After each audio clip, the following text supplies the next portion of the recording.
রাতের পোশাক পরে কিছুক্ষণ আগে সালার ওয়াশরুম থেকে বের হলো। আগের বারের মতো এবারও ইমামা জানালার সামনেই দাঁড়িয়েছিল। হ্যাঁ, সে সালার দিকে না তাকিয়ে বলে, শরীর ঠিক আছে তোমার? বিছানায় বসতে বসতে সালার তাকে গভীরভাবে লক্ষ্য করে।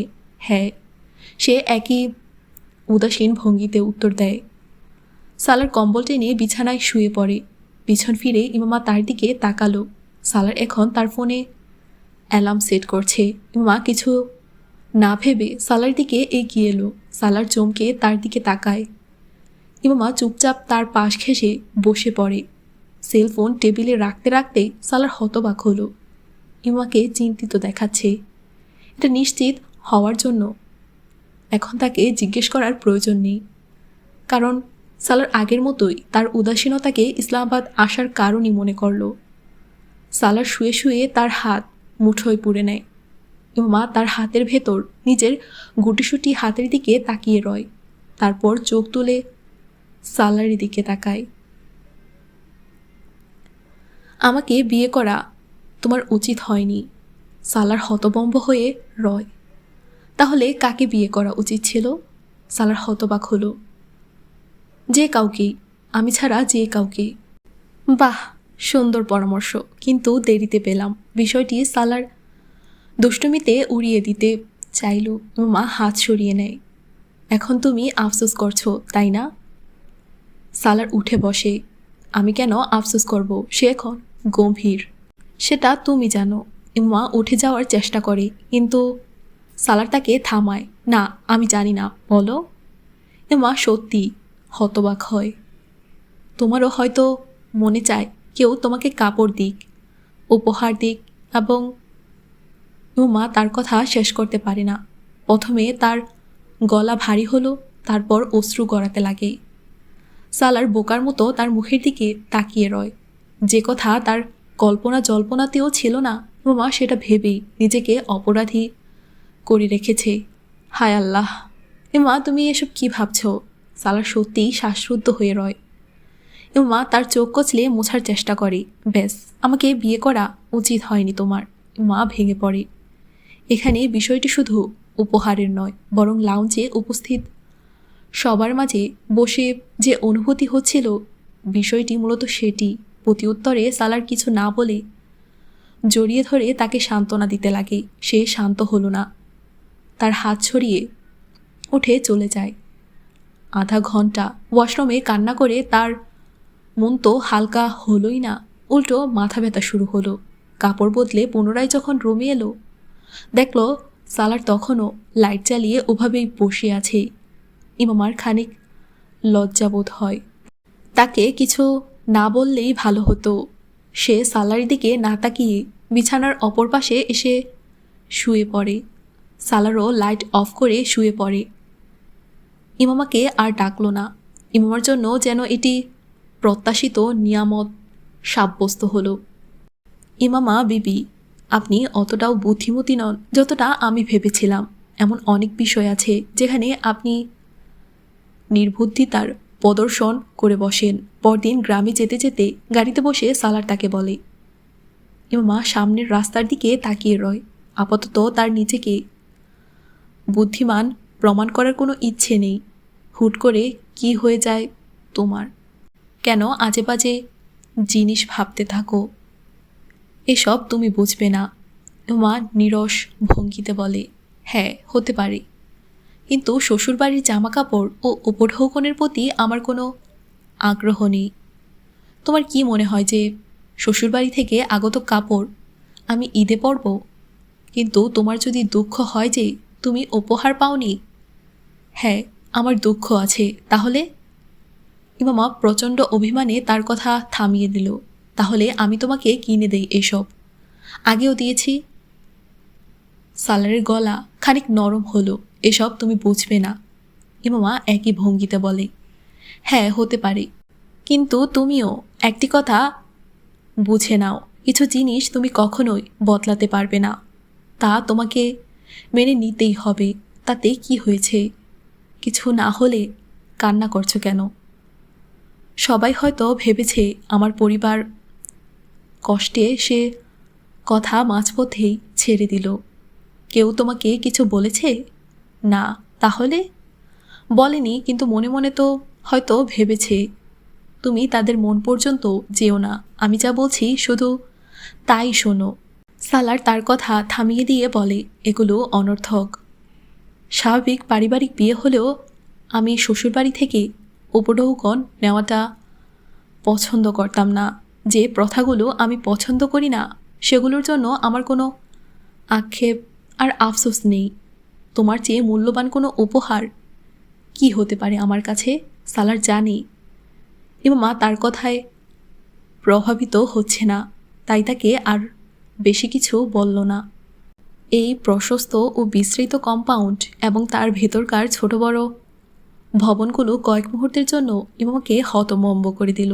সে সালারের মুখে স্কুল ও অন্যান্য প্রজেক্টের ব্যাপারে ভাষা ভাষা আলোচনা শুনেছিল, কিন্তু তার ধারণা ছিল না এই কাজটি এতটা সুশৃঙ্খলভাবে হচ্ছে। এখন ঈদের ছুটি চলছে। কম্পাউন্ডে আজ কেবল স্বাস্থ্যকেন্দ্রই খুলেছে। এই মুহূর্তেও এখানে রোগীদের একটি ভালো সংখ্যা উপস্থিত আছে। সালারের গাড়ি কম্পাউন্ডে ঢুকতে দেখে ক্ষণিকের জন্য সেখানে হইচই পড়ে গেল। কেয়ারটেকার স্টাফরা একদম সতর্ক হয়ে গেল। ওখানে কর্মরত অধিকাংশই এখন ছুটিতে আছে, আর যারাই এখানে উপস্থিত আছে তারা কম্পাউন্ডের শেষ প্রান্তে অ্যানেক্সের সামনে সালারের গাড়ি থামতেই গাড়ি থেকে অবতরণরত সালারের সাথে চাদর পরিহিতা মেয়েটির দিকে উৎসুক দৃষ্টিতে তাকিয়ে রয়। সালার প্রথমে অ্যানেক্সির দারোয়ানের সাথে তার স্ত্রীর পরিচয় করিয়ে তার বিয়ের ব্যাপারে জানালো। সালার জানে সে ভবনের অপর পাশে যাওয়ার আগেই তার বিয়ের সংবাদ চারপাশে ছড়িয়ে যাবে। অ্যানেক্সের সামনের লন পার হতে হতে ইমামা অত্যন্ত উৎসাহ নিয়ে আশেপাশে নজর বোলালো। বহু সময় পর এমন খোলা পরিবেশে শ্বাস নিচ্ছে সে। কিছুক্ষণের জন্য তার সমস্ত হতাশা যেন উবে যায়। আমরা এখানে বসি। অ্যানেক্সের বারান্দায় পৌঁছাতেই সে সালারকে বলে। সালার তখন দারোয়ানকে বলে, দরজা খোলাছে না, এখানে একটু পর, তোমার ঠান্ডা লাগবে। ভেতরে লাউঞ্জে বসেও তুমি সব কিছু সুন্দরভাবে দেখতে পাবে। আপাতত আমি স্বাস্থ্যকেন্দ্রে একটি চক্কর দিয়ে আসবো, তুমি এখানে বসতে চাইলে বসো। সালার তাকে বলে, না, আমি তোমার সাথেই যাব। ইমামা তৎক্ষণাৎ বলে, এক সময় আমরাও এখানে থাকতে আসবো। সালার অনিচ্ছাকৃতভাবেই বলে ফেলে। আচ্ছা। ইমামার মনে হলো সালার হয়তো তাকে বাহানা করে সান্ত্বনা দিচ্ছে। 10 মিনিট পর সালার তাকে কেন্দ্রীয় ভবন তৎসংশ্লিষ্ট অপর অংশগুলো দেখাতে লাগে। সেই সাথে স্টাফকেও কিছু নির্দেশনা দিতে থাকলো। সাহেব, তারা সবাই বলছিল মিষ্টি খাওয়াতে। দারোয়ান সালারকে বাকিদের আবদার পৌঁছে দিল। ঠিক আছে, আজ তাহলে ইফতার এবং ইফতার পরবর্তী রাতের খাবারের ব্যবস্থা করে নেন। আমি ম্যানেজারকে বলে দিচ্ছি। সালার মুচকি হেসে বলে। এখানে 2 ঘন্টা কাটানোর পর ইমামা যখন এখান থেকে তার সাথে বাসার উদ্দেশ্যে বের হলো, তখন এই প্রথম সালারের প্রতি তার মনে সম্মানের খানিক অনুভূতি জাগ্রত হলো। এসব কিছু কেন করছো? ইমামা পথে তাকে জিজ্ঞেস করে। নিজের ক্ষমার জন্য। উত্তর ছিল অপ্রত্যাশিত, কিন্তু উত্তরদাতাও তো ছিল সালার সিকান্দার। আমার ধারণা ছিল না যে তুমি এতটা দয়ালু। কয়েক মুহূর্ত চুপ থেকে ইমামা তাকে বলে, না, আমি দয়ালু নই, আর না কারো প্রতি করুণা করে এসব করছি, বরং দায়িত্ব মনে করে করছি। দয়ালু হলেই বা সমস্যা কী ছিল? শেষ বাক্যটি যেন সালার বিড়বিড়িয়ে বলে। কিভাবে শুরু করেছে এসব? সালার তাকে ফুরকানের সাথে সাক্ষাৎ এবং এই প্রকল্পের সূচনা সম্পর্কে বলতে লাগে। ইমামা চুপচাপ শুনতে থাকে। সালার চুপ হতেই ইমামা যেন প্রশংসার ভঙ্গিতে বলে, অনেক জটিল কাজ ছিল। না, জটিল তো ছিল আমার পূর্বের লাইফস্টাইল বদলানো। ইমামা কিছু বলতে পারে না। তার ইঙ্গিত যেদিকে ছিল তার মনে করাও অনেক কষ্টদায়ক। যে কেউ এমন কাজ করতে পারবে না। ইমামা মৃদুস্বরে বলে, যে কেউ করতে পারবে, কিন্তু করতে চায় না। মানব সেবা কারো চ্যাট লিস্টে থাকে না। আমি সৌভাগ্যবান যে আমার লিস্টে তা এসে পড়েছে। সালার হাসে। তুমি অনেক বদলে গিয়েছ। ইমা তাকে গভীরভাবে লক্ষ্য করতে করতে বলে। সালার মুচকি হাসে। জীবনই বদলে গিয়েছে। আমি কিভাবে না বদলে থাকতে পারি? না বদলালে তো শ্বশুরবাড়ির পক্ষ থেকে ঈদের উপঢৌকনের অপেক্ষায় বসে থাকতাম। আমি বিশ্বাস করি আমি একজন সাধারণ মানুষ। ইমামা স্বীকারোক্তি দিল। সাধারণ নও, জীবনকে কাছ থেকে দেখনি এখনও। সালার গম্ভীরভাবে দ্বিমত প্রকাশ করে। এটা অন্তত আমাকে বলো না। জীবন আমাকে অনেক কিছু দেখিয়েছে, শিখিয়েছেও। ইম্মা খানিক মনক্ষুণ্ণ হয়ে তার কথা খণ্ডন করে। যেমন? সাল প্রশ্ন করে। কি শেখায়নি জীবন? গুণে শেষ করতে পারবো না। জীবন আমাকে অনেক শিক্ষা দিয়েছে। না, শিক্ষা দিতে চেয়েছিল, কিন্তু পারেনি। ইম্মা চমকে তার দিকে তাকালো। সালার অদ্ভুতভাবে মুচকি হাসে। সে সোজা কথা কখনোই বলে না, আবার সবসময় বাঁকাও বলে না। ভালো লাগছে কি? রাস্তায় দৃষ্টি নিবদ্ধ করে গাড়ি চালাতে চালাতে সালার তাকে প্রশ্ন করে। কি? ইমামা তার দিকে তাকিয়ে প্রচণ্ড বিব্রত হলো। তুমি একদৃষ্টিতে আমার দিকে তাকিয়ে আছো, তাই বললাম। ইমামা হতবাক হয়ে তার মুখের দিকে তাকালো। তারপর অনিচ্ছাকৃতভাবেই হেসে ওঠে। কয়েক মুহূর্তের জন্য সালারকে তার সত্যি অসম্ভব ভালো লাগলো। এশার কিছুক্ষণ আগেই ঈদের চাঁদ ঘোষণা হলো। এই ঘোষণা শুনে সিকান্দার ওসমান তাদেরকে 1 ঘন্টার ভেতর শপিং শেষ করে বাসায় ফিরতে বলেন। তারা শপিং করেননি, বরং একটি রেস্টুরেন্টে ডিনার করেছে। তারপর পার্লারে মেহেদি লাগিয়ে চুড়ি কিনে ফিরে এসেছে। সালার অন্তত আজকের রাতটি বেশ সতর্ক। সিকান্দার ওসমানের নির্দেশনা উপেক্ষা করছে না, কেননা ইমামার বাড়িতে আজ একের পর এক গাড়ি এসেই চলেছে। তাছাড়া তারাও সেই মার্কেটেই যায় যেখানে সালারের পরিবার যায়। 10:30টার দিকে তারা বাসায় পৌঁছে গেল। বাসায় তখন কেউ ছিল না। বিগত 2 ঘন্টা যাবৎ সালারকে বিভিন্ন মানুষ কল করে চলেছে। সেও কল রিসিভ করে তাদের কথা শুনে চলেছে। বাসায় পৌঁছে এই ধারাবাহিকতা চালু রয়। ইমামা অসন্তোষ হতে লাগলো। আসো কফি বানাই, তারপর মুভি দেখি। সালার অবশেষে তার অসন্তোষ উপলব্ধি করে। আমি হাত ধুয়ে আসবো?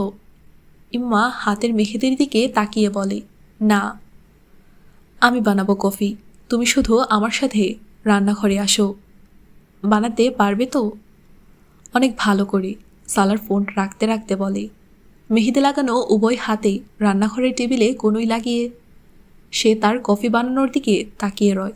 সালার রান্নাঘর থেকে ব্ল্যাক কারেন্ট ও চকলেট ফাজ কেকের 2টি টুকরো উঠিয়ে কফি ট্রেতে রাখতে লাগলো। তা দেখে ইমামা বলে, আমি রান্নাঘরে এসে কি কোনো ফায়দা হলো? হ্যাঁ, তুমি আমার সঙ্গ দিয়েছ। সালার ট্রে উঠিয়ে রান্নাঘর থেকে বেরোতে বেরোতে বলে, তুমি একা একাই বানাতে পারতে, শুধু শুধু আমাকে সাথে নিয়ে এলে। তোমাকে দেখে দেখে বানিয়েছে বলে বেশি স্বাদ হয়েছে। ইমামা তার কথায় হাসে। এটা অত্যন্ত সস্তা কথা। ও তাই নাকি? তোমার রোমান্টিক উপন্যাসেও তো নায়কেরা এমনই কথা বলে। তুমি আমার বই নিয়ে কথা বলো কেন? ইমামা একদম রেগে যায়। ওকে ওকে, সরি। পাশাপাশি হাঁটতে হাঁটতে সালাড ট্রে এক হাতে নিয়ে অপর হাতে তাকে জড়িয়ে ধরে বলে, কি মুভি এনেছ?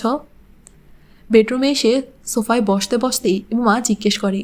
মার্কেট থেকে আসার সময় সালার মুভি শপ থেকে কিছু সিডি কিনে নিয়ে এসেছে। সিডি প্লেয়ারে মুভি লাগাতে লাগাতে সালার ওই মুভিগুলোর নাম পুনরাবৃত্তি করল। তারপর রিমোট নিয়ে কম্বল উঠিয়ে নিজেও সোফায় এসে বসে। দুজনের পায়ে কম্বল ছড়িয়ে টেবিলের প্রান্ত থেকে কফির মগ উঠিয়ে ইম্মার দিকে বাড়িয়ে দিল। চুমুক দাও তুমি, ধরতে হবে না। ইম্মাকে সে মেহেদি মাখা হাতে মগ ধরতে বাধা দিল। স্ক্রিনে এখন সিনেমার কলাকুশলীদের নাম ভাসছে। ইম্মা কফির ঢোক গিলল। কফিটা ভালো। ইম্মা মুচকি হেসে মুগ্ধতা প্রকাশ করে।